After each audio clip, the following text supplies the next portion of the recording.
business is all about relationships. If you build a good relationship with your clientele, they're going to come back no matter what happens.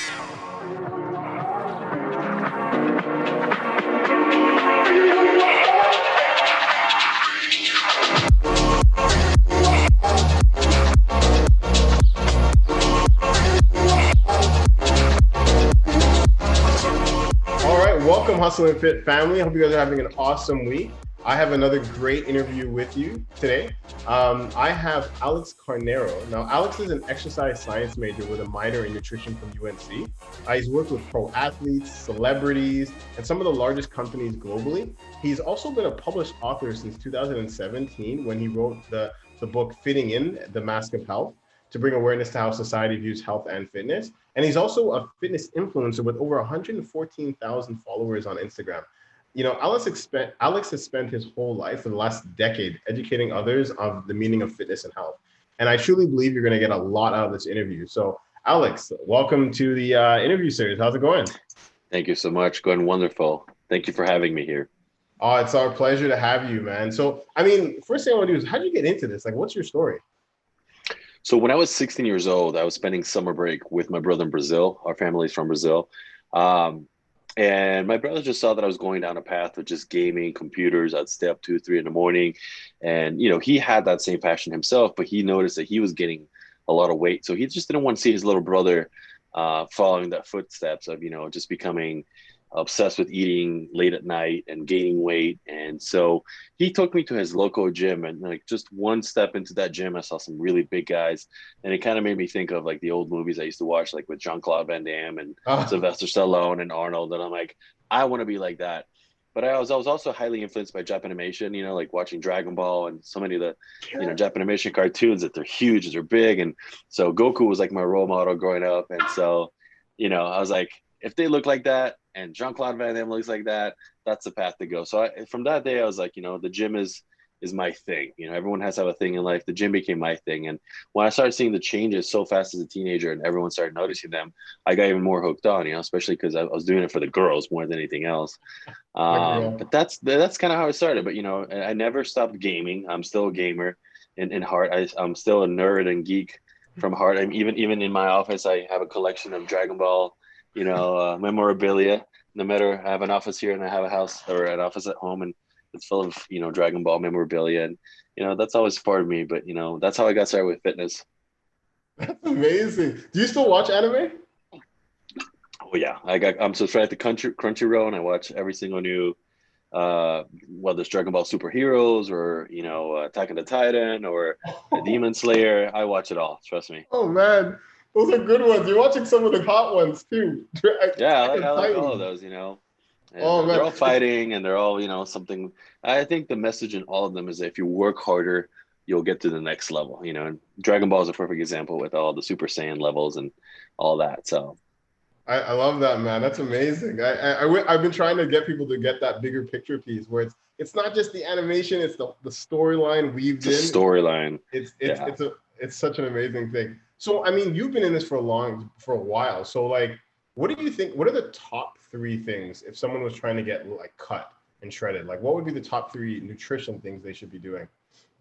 I wouldn't even hit the nutrition aspect first. I would hit the mindset first, because you got to have a mindset that enables you to understand that it's going to be a lifestyle change. It's not just going to be something you're going to do for the next 30, 60, 90 days, look good for the Instagram and then call it a day. You know, you have to change your mindset first. So the first thing I would actually explain is if you're ready to accept and embrace a different lifestyle, then fitness is for you. And then the first thing I would tell about nutrition is track your macros. That's one of the things that I always see people, they're like, oh, well, that's too much. There's too many details. And I'm like, look, I guarantee you, if you're financially well off, you're going to know exactly where every single dollar is getting invested or where every single dollar is getting spent. So same thing with nutrition. You know, you got to know exactly the numbers that are coming in, and not exactly, because that science hasn't been invented yet. Even Apple Watch can't track exactly how many calories specifically one is burning, but you can have a pretty good average of how much energy output is coming out and how much energy input is going in, which is nutrition. If you don't know your macros, that's a good place to start. The second nutrition advice would go back to number one is be consistent, right? I mean, you can have the best meal plan. And I tell that to every single one of my clients that walks in here. You can have the best trainer, best meal plan, best program in the world. But if you're not consistent with it, then it's worthless. It's having a tool that you don't know how to use. So one is track your macros, two, be consistent with it. And three, learn how to cook. Otherwise, you're going to get pretty bored, cooking the same thing over and over again, like I did for almost a decade, just for the, purpose of understanding that food is more than just an energy source. It's a culinary art. So you got to learn how to cook a little bit if you want to enjoy this path. I like that. That's something I'm learning. I'm still in the process of learning that I have to cook. I'm still A doing lot the of people, chicken breast. don't worry. The chicken breast and broccoli. I'm just losing my No, mind. can't do that. Unless it's smothered in barbecue sauce, I'm not doing that anymore. It just gets too crazy. And Yeah.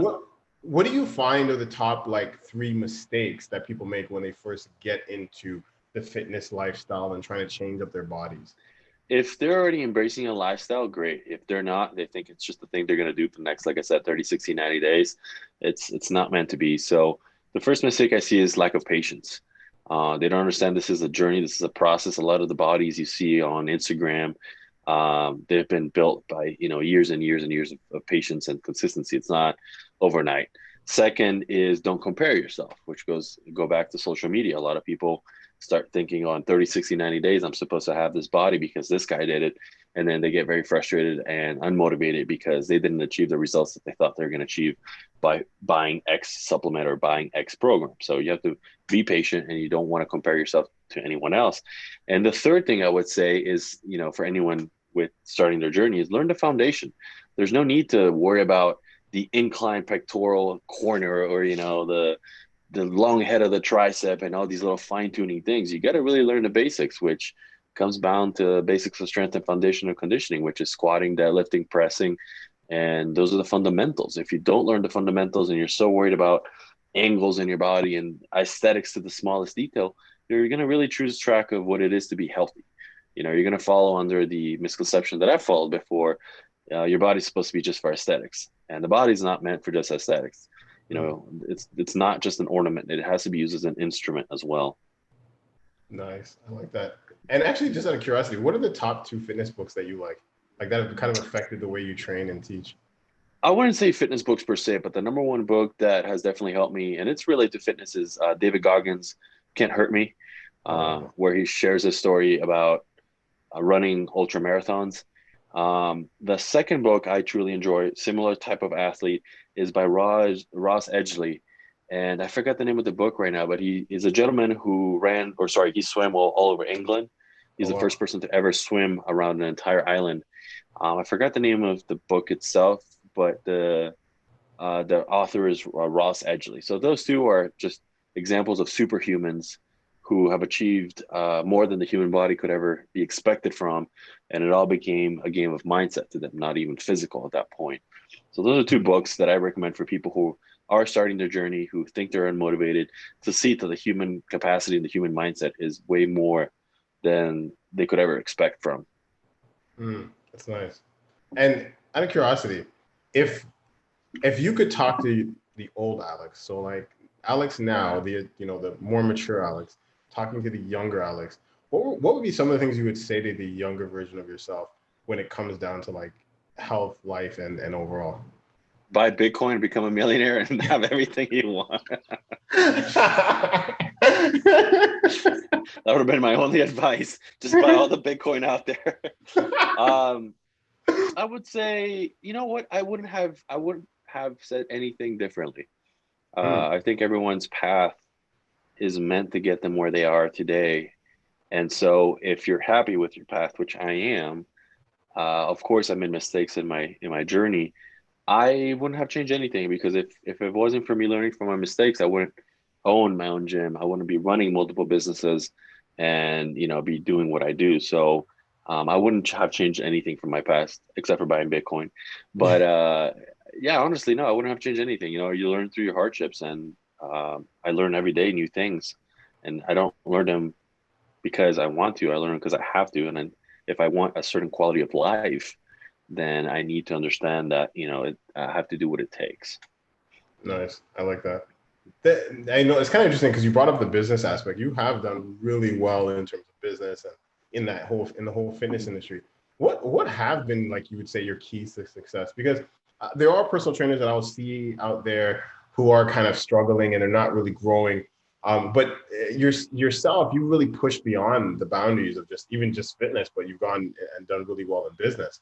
What are the top things that you think have really separated yourself from the average personal trainer?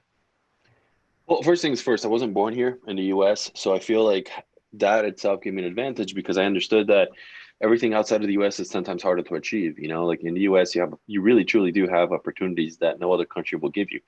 So, as a business owner, and that's the thing, as a personal trainer and business owner, you start learning that personal training isn't unfortunately just health, anatomy, and fitness. If you really want to market yourself outside as an individual self-employed trainer, you're going to have to learn business, marketing, advertising, what else? Entrepreneurship, social skills, social behavior, psychology, because you're interacting with humans that don't know you or maybe have read a little bit about you.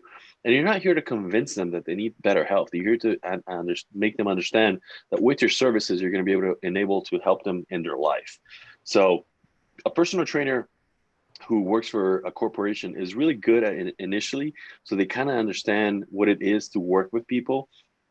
But then if they want to branch out and learn about business, they're going to have to start reading beyond what their scope is. I remember one client told me, personal trainers should just focus on personal training and nothing else. And I disagree with him. I said a good personal trainer should know how to sell his services and obviously reach the client's goals, but they also need to understand that if they want to grow bigger, they're going to have to understand way more than just anatomy and physiology. They're going to have to learn, like I said, business economics, because the economy affects your business, especially during these times. What can you do in order to separate yourself from everyone else? Now, everyone I personally know decided to go online and the online route. I hate online training. I do it. I don't just, it's just not my thing. I have a much better interaction with someone when I can see them communicate and change their bodies versus telling them online what to do.